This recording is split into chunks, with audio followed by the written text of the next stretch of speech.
परत सांगतो, विषय मराठी अमराठी म्हणून आम्ही इथे आलेलोच नाही. एखाद्या मुलीला असा मारू कसा शकतो? मला ही बातमी मी टीव्हीवर पाहिली आणि ही जी काही वाऱ्यासारखी बातमी आता अख्ख्या महाराष्ट्रात पसरते. मला अनेक लोकांचे फोन यायला चालू झाले आणि मी ताबडतोब आमच्या उल्हास भोईर यांना फोन केला आणि सांगितलं की तुम्ही सगळे तिथे पोचा, मी पण येतोय. आता इथे आल्याच्या नंतर त्या मुलीची जी काही शारीरिक परिस्थिती आहे त्याच्यावरनं ह्या माणसाला शोधून मारलं पाहिजे, कारण त्या बिचारीच्या ऑलरेडी जीवात काही नाहीये आणि ज्या पद्धतीने त्यांनी तिला मारलेला आहे तो माणुसकीला कालिमा फासण्यासारखी ती गोष्ट आहे. आणि म्हणूनच आता मी तिला पाहिलंय. खरं तर तिला हॉस्पिटलमध्ये ऍडमिट करण्याची गरज आहे, कारण कालपासून ती त्याच परिस्थितीत आहे, त्याच कपड्यांमध्ये आहे. तिचं एवढं छातीत पाठीत एवढं दुखतंय की कालपासून तिने कपडे देखील बदलले नाहीत त्या मुलीने. सो त्या मुलीला आता आम्ही हॉस्पिटलला ऍडमिट करतोय आणि तिची पुढची जी काही मेडिकल हॉस्पिटलची जबाबदारी असेल ती आम्ही महाराष्ट्र नवनिर्माण सेना म्हणून ती जबाबदारी उचलणार आहोत.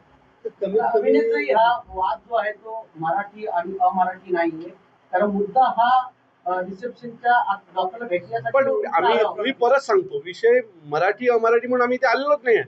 एखाद्या मुलीला असा मारू कसा शकतो? अशा पद्धतीने मारतात. आणि त्यांनी काय सांगितलं तिला, त्या मुलीने त्याला काय सांगितलं, आतमध्ये कोणीतरी आहे, थांबा. याच्यावरनं असं मारतात. एक तर त्या मुलीकडे पाहिल्याच्या नंतर तिला मारावं का किंवा तिच्यावर हात उचलावं का हा प्रश्न आहे. आता अशा अनेक गोष्टी घडतात. आम्ही महिलांवर हात उचलतो का? या प्रकरणामध्ये मनसेने उडी घेतल्यामुळे खरं पाहिलं तर मराठी अमराठी हा वाद. मी परत सांगतो, मनसेने उडी घेतली त्या मुलीसाठी.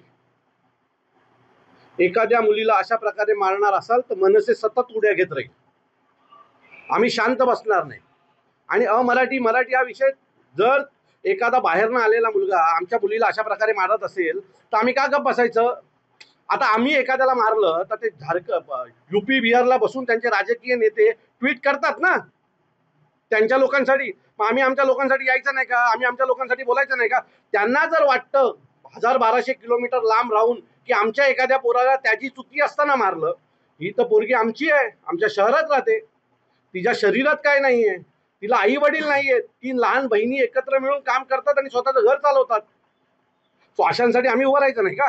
जर युपी बिहार मधनं त्यांची लोक जर त्यांच्या लोकांसाठी उभी राहणार असाल तर ही आमची मुलगी आहे, तिच्यासाठी आम्ही उभे राहणारच.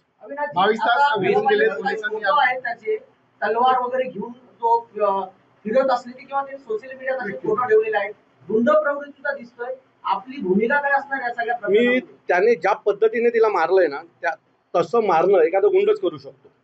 मी ज्यावेळेला मारताना पाहिलं त्यावेळेला माझ्या सहकार्यानं मी म्हटलं की हा साधा सुद्धा नाहीये, कारण ज्या पद्धतीने तो तिला बुक्के मारत होता आणि खेचत होता, लाता मारत होता, हे नॉर्मल कोण नाही मारू शकत. एखादा या सगळ्या क्षेत्रात असलेलाच माणूस अशा प्रकारे एखाद्या मुलीला मारू शकतो. तर हा हार्डकोर क्रिमिनल असावा, याचा गुन्हेगारी रेकॉर्ड असावा 100%. आणि जर अशा प्रकारे एखाद्या मुलीला मारल्याच्या नंतर 22 तास जर तो पोलिसांच्या हाताला लागत नसेल तर मला वाटतं दुर्भाग्य आहे आमचं. आम्हाला पकडता ना, आम्हाला रात्री 3:30 वाजता घरनं उचलता ना, ज्यावेळेला आम्हाला उचलता त्यावेळेला आम्ही मराठी भाषेसाठी तिथल्या स्थानिक लोकांसाठी आंदोलन करत असतो. जर आम्हाला जर उचलत असाल तर हे लोकांना, या अशा क्रिमिनल लोकांना उचलायला तुम्हाला किती वेळ लागला पाहिजे? 22 तास उलगडून गेल्याच्या नंतर पण जर कुठल्या प्रकारची कारवाई होत नसेल तर हे दुर्भाग्यपूर्ण आहे. तरुणीला काय नेमकं सांगितलं? आता त्या मुलीला ताबडतोब हॉस्पिटलमध्ये ऍडमिट करण्याची गरज आहे, कारण कालपासून म्हणजे आता जवळजवळ 24 तास होऊन गेलेत ती मुलगी त्याच त्रासात आहे, तशाच प्रकारच्या दुखण्यात आहे. तिच्या छातीवर, तिच्या पायावर डाग आलेले आहेत आणि मला वाटतं तिला हॉस्पिटलमध्ये ऍडमिट करणं गरजेचं आहे. मी तिच्याशी आता बोललो, ती बोलली की दादा मला ऍडमिट व्हावं लागेल, कारण मला आता तिला जो काही पेन आहे तो तिला सहन होत नाही. ज्या पद्धतीने खंत व्यक्त केली किंवा दुःख व्यक्त केले की तिची फक्त चुकी नाही, फक्त बाहेर बस एवढं बोलले. मी परत सांगतो, तिच्या बिचारीची काही चुकी नाही. तिने फक्त एवढंच सांगितलं की आतमध्ये डॉक्टरांकडे कोणीतरी बसलंय, तुम्ही 5 मिनिटं थांबा.